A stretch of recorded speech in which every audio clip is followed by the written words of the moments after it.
ಎಲ್ಲರಿಗೂ ನಮಸ್ಕಾರ. ನಾನು ಚಂದ್ರಿಕಾ ಅನ್ನಪೂರ್ಣ ಕಿಚನಿಗೆ ನಿಮ್ಮೆಲ್ಲರನ್ನು ಪ್ರೀತಿಯಿಂದ ಸ್ವಾಗತಿಸ್ತಾ ಇದ್ದೇನೆ.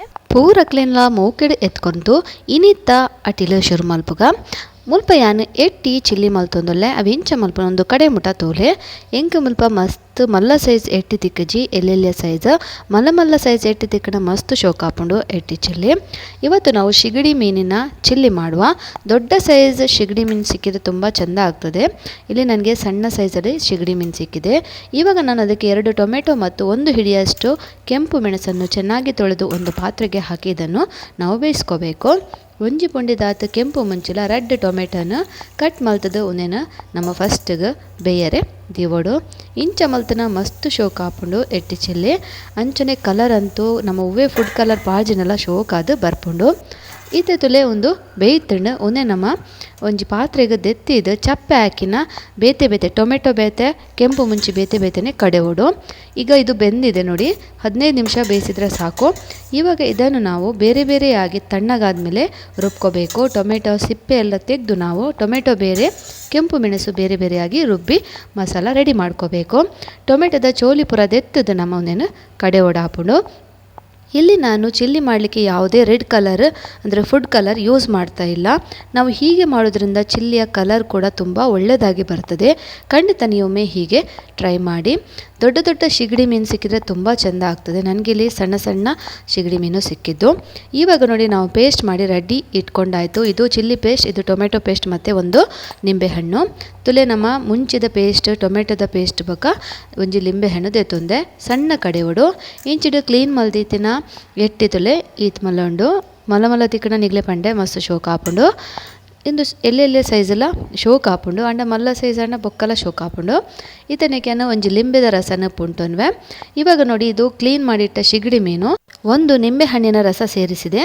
ಅದರಲ್ಲಿ ನಿಂಬೆಹಣ್ಣಿನ ಬೀಜ ಬಿದ್ರದನ್ನು ತೆಕ್ಕೋಬೇಕು. ಲಿಂಬೆ ಬುಳಿತ ಬಿತ್ತು ಬುರುಣವೆ ನಮ್ಮ ದೆತ್ತು ನೋಡು. ಐಕ್ ಉಪ್ಪು ಬಕ್ಕ ಶುಂಠಿ ಬೆಳ್ಳುಳ್ಳಿ ಪೇಸ್ಟ್ ಚೂರು ಮಂಜಲ್ದ ಪುಡಿ ಉಪ್ಪು ನಿಕ್ಲನುಸಾರ ಪಾಡುಂಡೆ ಬಕ್ಕದುಲೆ ನಮ್ಮ ಪೇಸ್ಟ್ ಮಲ್ತಿ ಒಂದಿನ ಮುಂಚಿ ಅವನ್ನೆಲ್ಲ 2 ಚಮಚದಾತು ಪಾಡುಂಡೆ. ಆ ಶಿಗಡಿ ಮೀನಿಗೆ ಉಪ್ಪು ನಿಮ್ಮ ಅನುಸಾರ ಮತ್ತು ಶುಂಠಿ ಬೆಳ್ಳುಳ್ಳಿ ಪೇಸ್ಟ್ ಸ್ವಲ್ಪ ಅರಸಿನ, ಆಮೇಲೆ ನಾವು ಪೇಸ್ಟ್ ಮಾಡಿಟ್ಟ ಮೆಣಸಿನ ಪೇಸ್ಟ್, ಆಮೇಲೆ ಸ್ವಲ್ಪ ಮೈದಾ ಹಿಟ್ಟನ್ನು ಹಾಕಿ ಇದನ್ನು ಚೆನ್ನಾಗಿ ಮಿಕ್ಸ್ ಮಾಡ್ಕೋಬೇಕು. ಲಾಸ್ಟ್ ಡ್ಯಾನ್ ಮೈದಾದ ಪೊಡಿ ದೆತ್ತುಂಡೆ ಎಲ್ಲಿ ಕಪ್ಪುಡು 1 ಕಪ್ಪುದಾತು. ಸಣ್ಣ ಕಪ್ಪಲ್ಲಿ 1 ಕಪ್ ಆಗುವಷ್ಟು ಮೈದಾ ಹಿಟ್ಟನ್ನು ಸೇರಿಸಿ ಇದನ್ನು ಚೆನ್ನಾಗಿ ಮಿಕ್ಸ್ ಮಾಡಿ ಇಟ್ಟೆ. ಇದನ್ನು ಶೋಕು ಬೆರದು ಒಂತೆ ಪೊರ್ತು ದೀಕ ನಮ್ಮ ಎಣ್ಣೆ ಬೆಚ್ಚಾನಿಟ್ಟದಿಂದ ಯಾವು. ಇವಾಗ ನಾವು ಎಣ್ಣೆ ಬಿಸಿ ಆಗೋ ತನಕ ಇದು ಹೀಗೆ ಇರಲಿ. ಎಣ್ಣೆ ಕೂಡ ಬಿಸಿಯಾಗಿದೆ. ಇವಾಗ ನಾವು ಇದಕ್ಕೆ ಶಿಗಡಿಗಳನ್ನು ನೋಡಿ ಹೀಗೆ ಹಾಕಿ ಇದನ್ನು ಫ್ರೈ ಮಾಡ್ಕೋಬೇಕು. ಇಂಚದೊಲೆ ಎಟ್ಟಿನ ನಮ್ಮ ಪಾಡ್ದು ಬೆಚ್ಚಾಕಿನ ಎಣ್ಣೆಗೆ ಪಾಡೋಡು. ಲೋ ಫ್ಲೇಮ್ ಇಡತ್ತು, ಹೈ ಫ್ಲೇಮ್ ಇಡೆ ಒಂದೇನ ಫ್ರೈ ಮಲ್ಪೊಡು. ಇದನ್ನು ನಾವು ಹೈ ಫ್ಲೇಮಲ್ಲೇ ಕಾಯಿಸ್ಕೋಬೇಕು, ಲೋ ಫ್ಲೇಮಲ್ಲಿ ಮಾಡ್ಕೋಬಾರ್ದು. ನೋಡಿ ಹೀಗೆ ಚೆನ್ನಾಗಿ ಕಾಯಿಸಿ ನಾವು ಇದನ್ನು ತೆಕ್ಕೋಬೇಕು. ತುಂಬ ಒಳ್ಳೆಯದಾಗ್ತದೆ. ಖಂಡಿತ ನೀವೊಮ್ಮೆ ಹೀಗೆ ಟ್ರೈ ಮಾಡಿ. ರುಚಿ ಕೂಡ ಹಾಗೆ. ಇದರಲ್ಲಿ ಕೆಮಿಕಲ್ ಫ್ರೀ ಯಾವುದೇ ನಾವು ಫುಡ್ ಕಲರನ್ನು ಕೂಡ ನಾವಿಲ್ಲಿ ಬಳಸ್ತಾ ಇಲ್ಲ. ನಿಮಗೆ ಇಷ್ಟ ಆದರೆ ನಿಮ್ಮ ಫ್ಯಾಮಿಲಿ ಫ್ರೆಂಡ್ಸ್ನವರ ಜೊತೆಗೂ ಶೇರ್ ಮಾಡೋದನ್ನು ಮರಿಬೇಡಿ. ಈಗ ಇದು ಫ್ರೈ ಆದ ನಂತರ ಇದನ್ನೆಲ್ಲ ಒಂದು ಪಾತ್ರೆಗೆ ತೆಗೆದಿಟ್ಕೊಳ್ಳುವ. ಒಂದು ಶೋಕು ಫ್ರೈ ಹಾಕಿನ ಒಂಜಿ ಪಾತ್ರೆಗೆ ನಮ್ಮ ದೆತ್ತಿವನ್ಗ ಅಂಚನೆ ಒರಿದಿನ ಎಟ್ಟೆಲ್ಲ ಫ್ರೈ ಮಲ್ಪುಗ. ಉಳಿದ ಶಿಗಡಿ ಮೀನನ್ನು ಕೂಡ ನಾವು ಹೀಗೆ ಫ್ರೈ ಮಾಡ್ಕೋಬೇಕು. ಮಸ್ತ್ ಶೋಕ್ ಹಾಪುಂಡು ಫ್ರೆಂಡ್ಸ್. ನಿಗ್ಲೆ ಇಷ್ಟನ ನಿಗ್ಲ ಫ್ಯಾಮಿಲಿ ಫ್ರೆಂಡ್ಸ್ನಗಳ ಜೊತೆಗ್ಲ ಶೇರ್ ಮಲ್ಪಲೆ. ಈತೆ ನಮ್ಮ ಒಂದೇ ಎಣ್ಣೆನ ನನ್ನೊಂಜಿ ಪಾತ್ರೆಗೆ ನಾನು ಒಂತೆ ದೆತ್ತೊನ್ವೆ. ಇನ್ನೊಂದು ಪಾತ್ರೆಗೆ 4 ಚಮಚ ಆಗುವಷ್ಟು ಬಿಸಿ ಎಣ್ಣೆ, ಅದೇ ನಾವು ಫ್ರೈ ಮಾಡಿದ ಎಣ್ಣೆಯನ್ನು ತಗೊಳ್ತಾ ಇದ್ದೇನೆ. ಅದಕ್ಕೆ ನೋಡಿ ಸಣ್ಣಗೆ ಹೆಚ್ಚಿದ ಬೆಳ್ಳುಳ್ಳಿ ಮತ್ತು ಶುಂಠಿಯನ್ನು ಹಾಕಿ ಸ್ವಲ್ಪ ಫ್ರೈ ಮಾಡ್ಕೋಬೇಕು. ಆ ಎಣ್ಣೆಗೆ ನಮ್ಮ ಸಣ್ಣ ಕಟ್ ಮಲ್ತಿ ಒಂದಿನ ಬೆಳ್ಳುಳ್ಳಿಲ ಶುಂಠಿಲ್ಲ ಪಾಡ್ದು ಫ್ರೈ ಮಲ್ಪೊಡು. ಒಂತೆ ಫ್ರೈ ಹಾಕಿನ ರಡ್ಡೆರ್ದು ಮೂಜಿ ಕಾಯಿ ಮುಂಚಿನ ಉದೊದ್ದ ಕಟ್ ಮಲ್ತದ ನೆಕ್ ಪಾಡು ನೋಡಿ.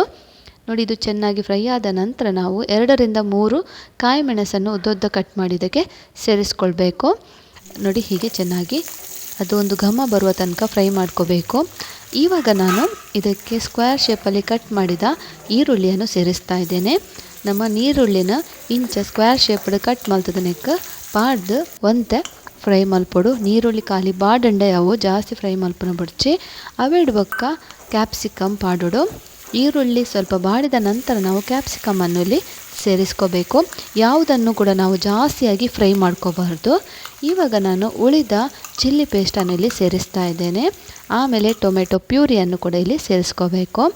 ಒವ್ವೆ ಇಂಗ್ರೀಡಿಯೆಂಟ್ಸ್ ನಮ್ಮ ಪಾಡ್ದ ಕ್ಯಾಪ್ಸಿಕಮ್ ಆವಡು ನೀರುಳ್ಳಿ ಕಾಯಿಂಚು ಅವೆಲ್ಲ ನಮ್ಮ ಜಾಸ್ತಿ ಫ್ರೈ ಮಲ್ಪರೆ ಬಲ್ಲಿ ಇತ್ತೆ ಒಂದು ದಿನ ಮುಂಚಿದ ಪೇಸ್ಟ್ ಅಂಚನೆ ಟೊಮೆಟೊ ಪೇಸ್ಟೆಲ್ಲ ಪಾಡ್ದು ಅವಡು ಕಚೂರು ಉಪ್ಪು ಪಾಡ್ದು ನೆನೆಸೋಕು ಬೆರವಡು ಸ್ವಲ್ಪ ಉಪ್ಪನ್ನು ಕೂಡ ಇಲ್ಲಿ ಸೇರಿಸಿ ಇವೆಲ್ಲವನ್ನು ಚೆನ್ನಾಗಿ ನಾವು ಒಂದು 3 ನಿಮಿಷ ಫ್ರೈ ಮಾಡ್ಕೋಬೇಕು.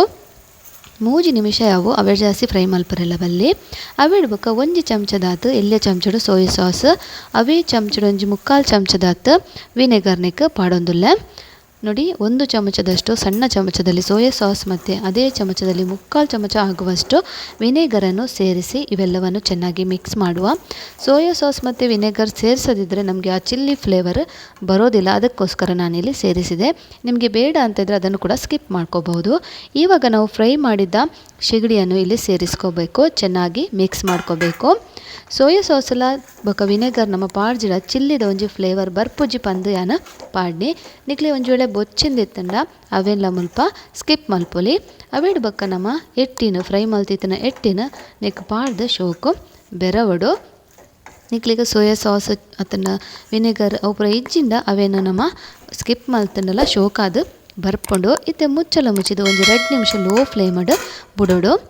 2 ನಿಮಿಷ ಲೋ ಫ್ಲೇಮಲ್ಲಿ ಮುಚ್ಚಳ ಮುಚ್ಚಿ ಇಡಬೇಕು.